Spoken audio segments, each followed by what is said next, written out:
La verdad sobre los verificadores. Censura al New York Post y a la opinión pública. Términos y usos. Lo que se denominan como noticias falsas, bulos, fake news, son informaciones que no persiguen el ideal de la verdad, objetividad y transparencia. Algunos son realizados premeditadamente y sistemáticamente, y otros, rumores o malentendidos que, al caer en la repetición, parecen adquirir matices de verdad. Sin embargo, estas noticias, otras veces, son tomadas como conspiración. Esta palabra significa la unión en acuerdo secreto con el fin de efectuar un ilícito o impropio o para usar un medio con tal de llevar a cabo ese ilícito. El primer uso registrado del término conspiración data de 1909, aunque inició su auge en 1960, en sentido peyorativo. En la actualidad, se puede caracterizar como un tipo de folclore similar a una leyenda urbana, a un comportamiento público que linda con la paranoia y la negación.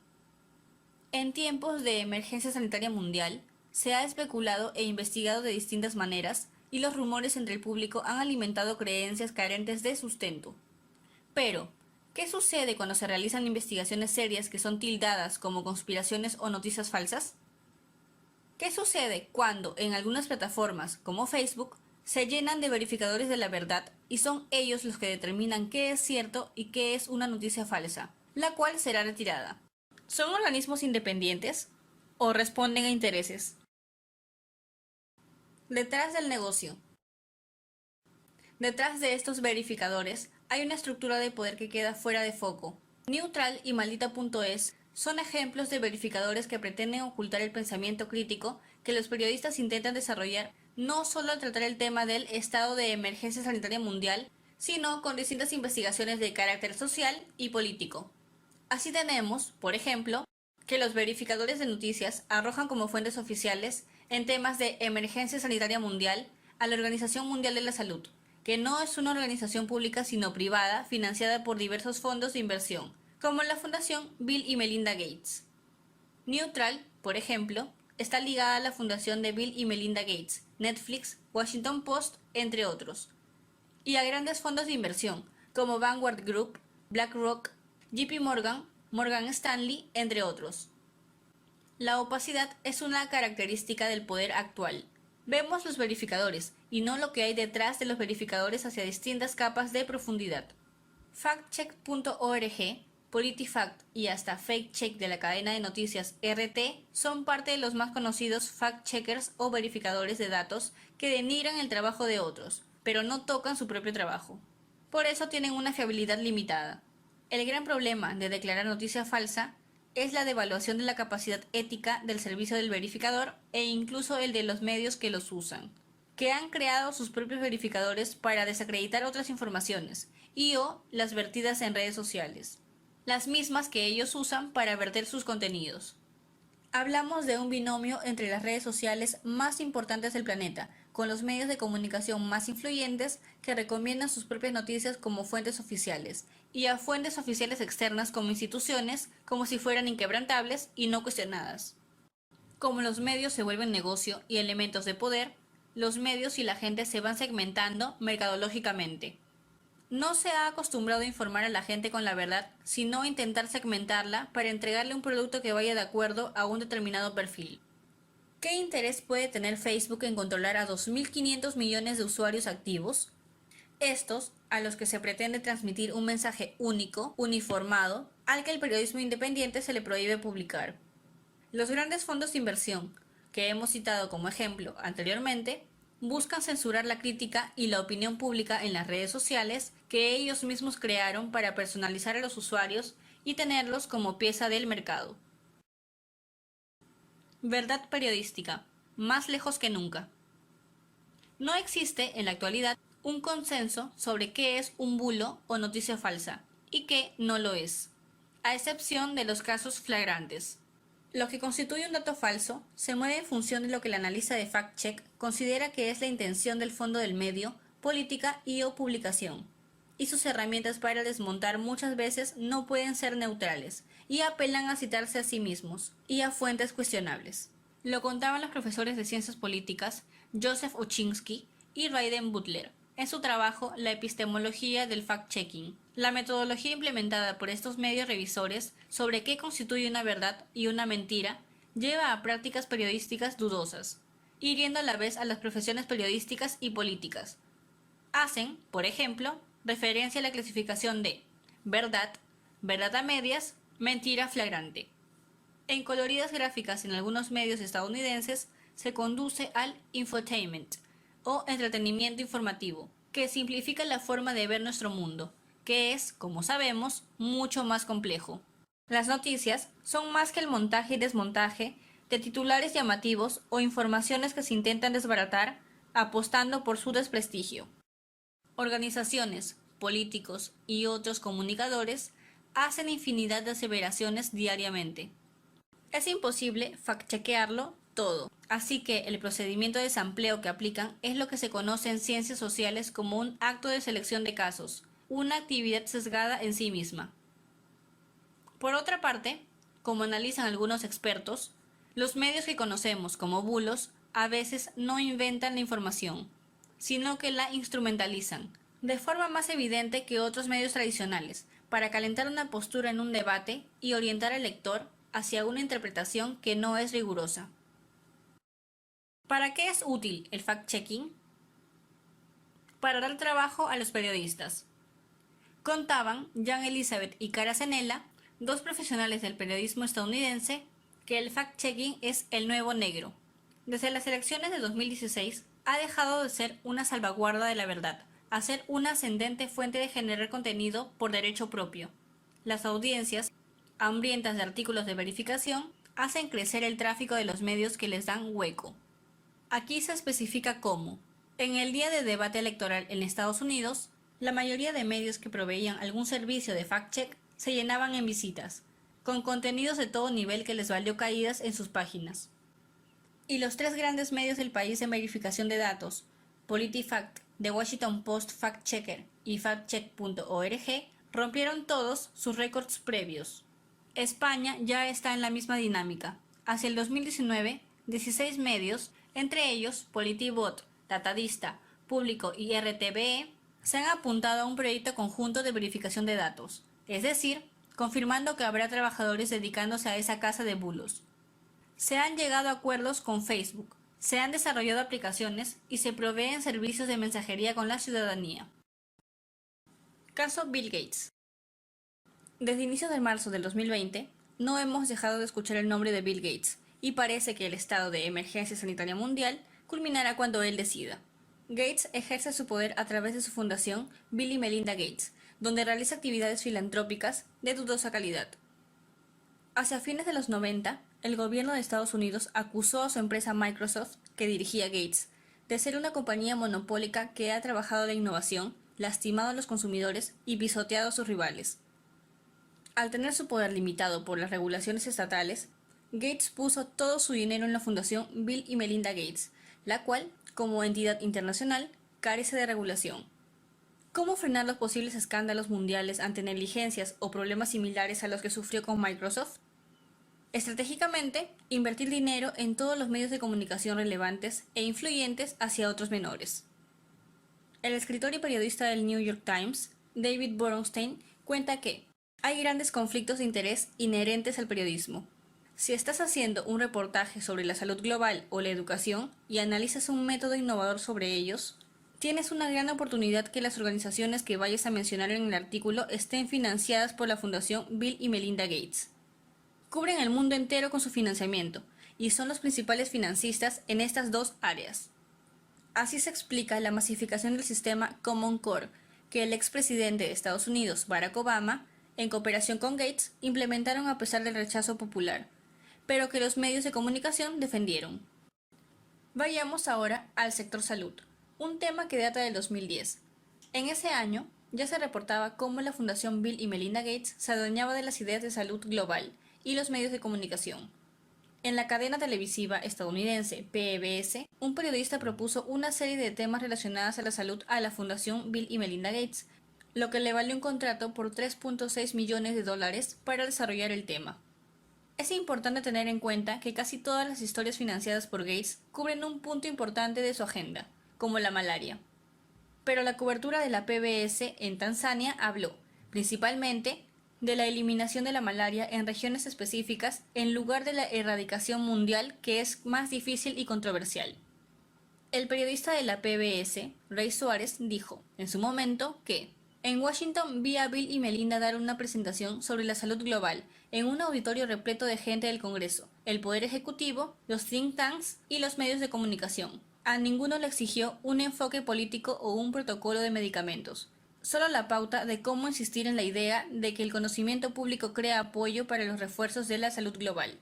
Es decir, el punto principal era persuadir a las personas para que oyeran los consejos de Bill Gates sobre salud, lo que lo perfiló a que lo llamaran el doctor más poderoso del mundo.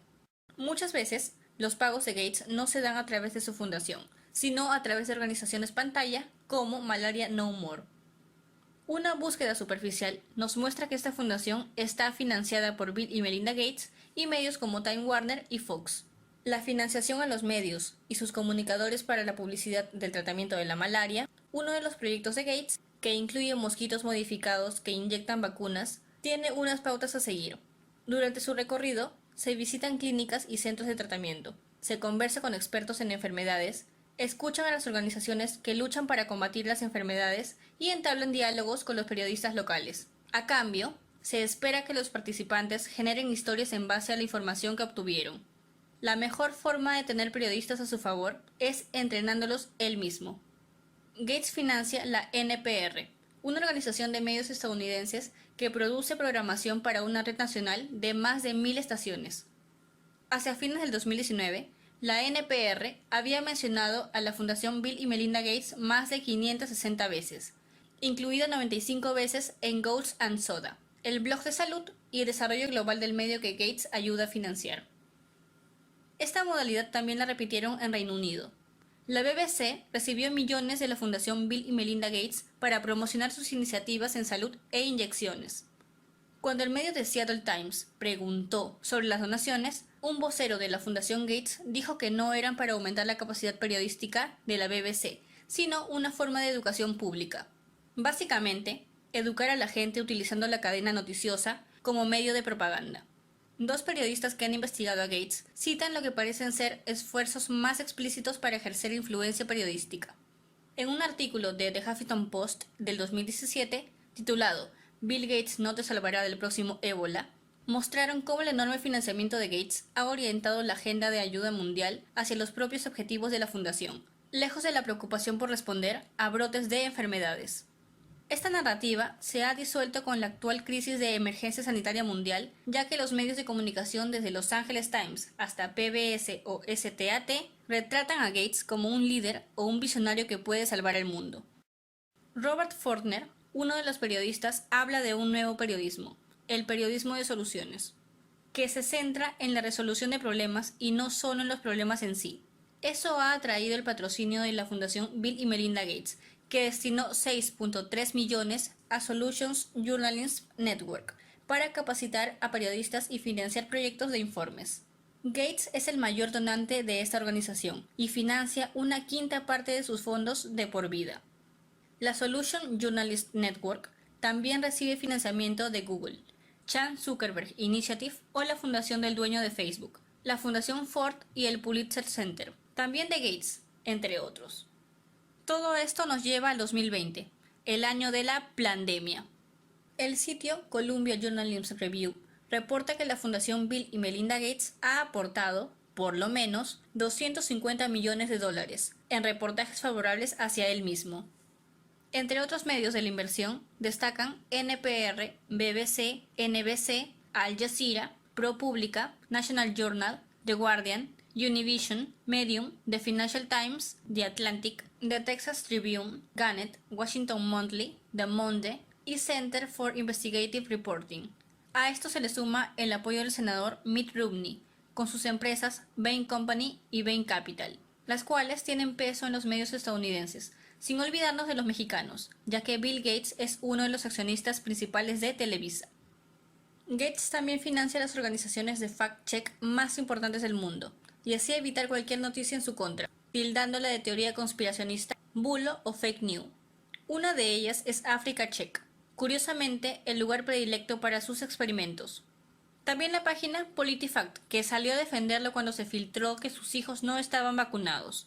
Le sigue la página USA Today, del conglomerado Gannett, que también recibe financiación de Gates. Su poder y radio de influencia llegan hasta la eventual presidencia de Joe Biden, a quien ya le recomienda qué hacer en su primer día en el cargo. Caso Joe Biden. El FBI ha obtenido el laptop de Hunter Biden, el hijo del candidato demócrata a la presidencia de Estados Unidos, Joe Biden, según una serie de documentos publicados desde el miércoles 14 de octubre por el medio New York Post. En estos se evidencia que el hijo del candidato demócrata, con conocimiento de su padre, realizaba lobbies a través de la empresa ucraniana productora del gas natural Burisma Holdings, investigada por corrupción y fraude, y otra maniobra corrupta con una empresa china. En los primeros correos publicados se puede leer: estimado Hunter, gracias por invitarme a Washington, D.C.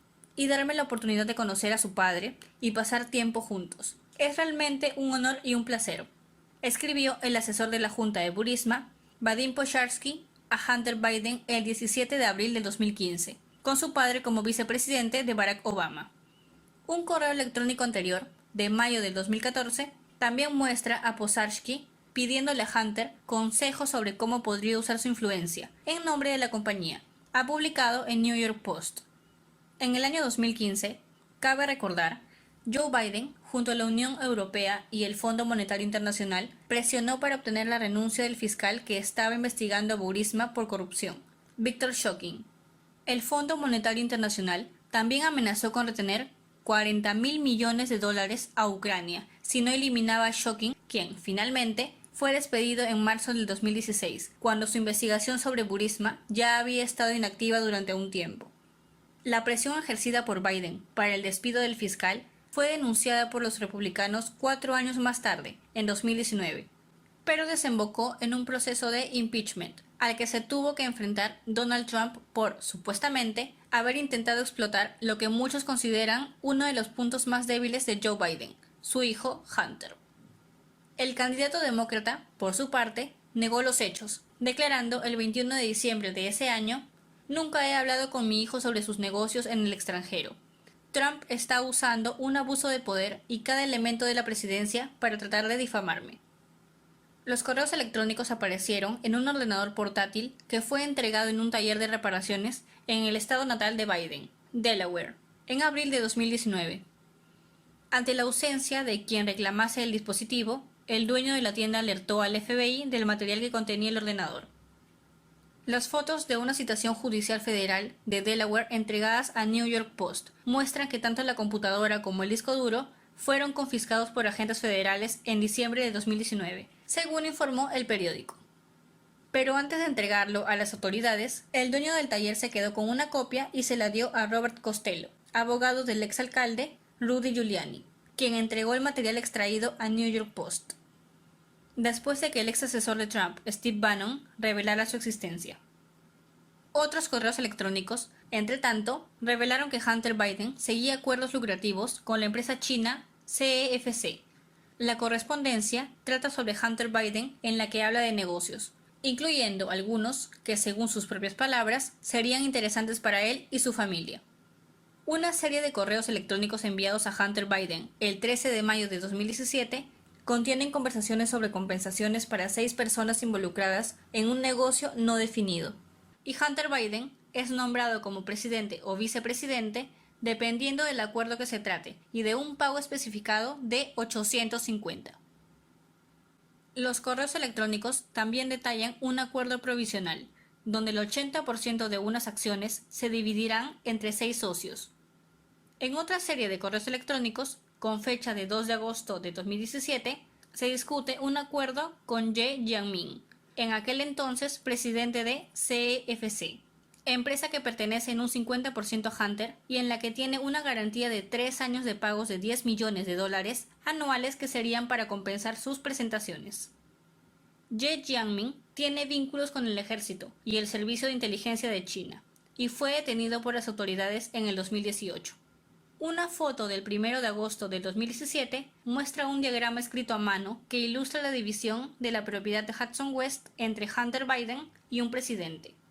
Según un informe sobre los negocios de Hunter Biden en el extranjero, una empresa llamada Hudson West III le abrió una línea de crédito en 2017. Dicho informe fue publicado por los senadores Ron Johnson y Chuck Grassley.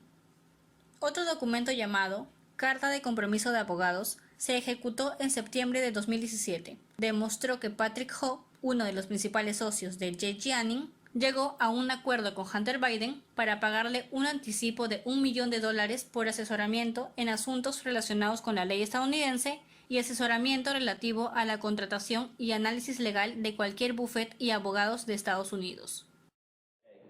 Will be noticing a markup on Tuesday to issue a subpoena to Jack Dorsey, the CEO of Twitter, to testify before the Senate Judiciary Committee next Friday. La campaña de Joe Biden todavía no emite un comunicado oficial sobre estas revelaciones, pero un portavoz comunicó que la eliminación en Twitter del artículo prueba que las afirmaciones son falsas. Sin embargo, miles de quejas se reportaron el fin de semana, tanto en Facebook como en Twitter, por la restricción a los informes de New York Post por considerarlas elegibles para la verificación de datos. Facebook, por un lado, limitó el alcance en su red social. Twitter fue más allá y prohibió directamente los enlaces relacionados con la publicación, citando una política contra la publicación de información pirateada y alegando que el artículo viola su política interna contra la publicación del material digital robado, dado que los contenidos del ordenador se habrían logrado sin el consentimiento de su dueño, Hunter Biden. Si bien no voy a vincular intencionalmente a New York Post, quiero dejar claro que esta historia es elegible para ser verificada por los socios externos de verificación de datos de Facebook, tuiteó Andy Stone, portavoz de Facebook. Mientras tanto, continuó, estamos reduciendo su distribución en nuestra plataforma. En respuesta, Donald Trump pidió la derogación de la sección 230 de la Ley de Decencia en las Comunicaciones, que protege a las empresas tecnológicas de la responsabilidad sobre el contenido publicado por los usuarios en sus servicios en línea, y les permite moderar. El senador republicano Ted Cruz citará al director ejecutivo de Twitter, Jack Dorsey, quien ante la presión pública ha admitido que eliminar el artículo fue un error.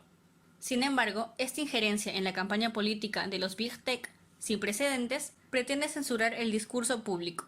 Verificadores como el de The Washington Post niegan la historia e incluso la tildan de falsa. Solo el 5% del disco duro de Hunter Biden ha sido revelado.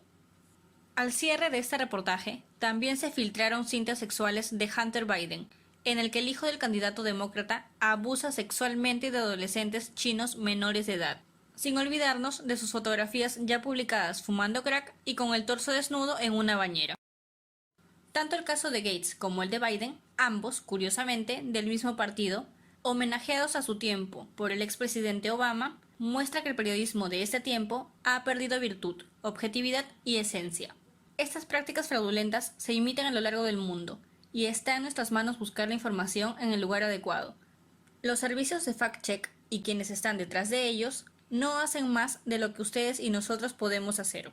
No dejarse llevar por ellos hoy es un acto de verdad. Colabora con las investigaciones y trabajo profesional de Marte de Quien a través de Patreon en la descripción. Suscríbete a este canal de YouTube, comenta, comparte y activa la campana de notificaciones.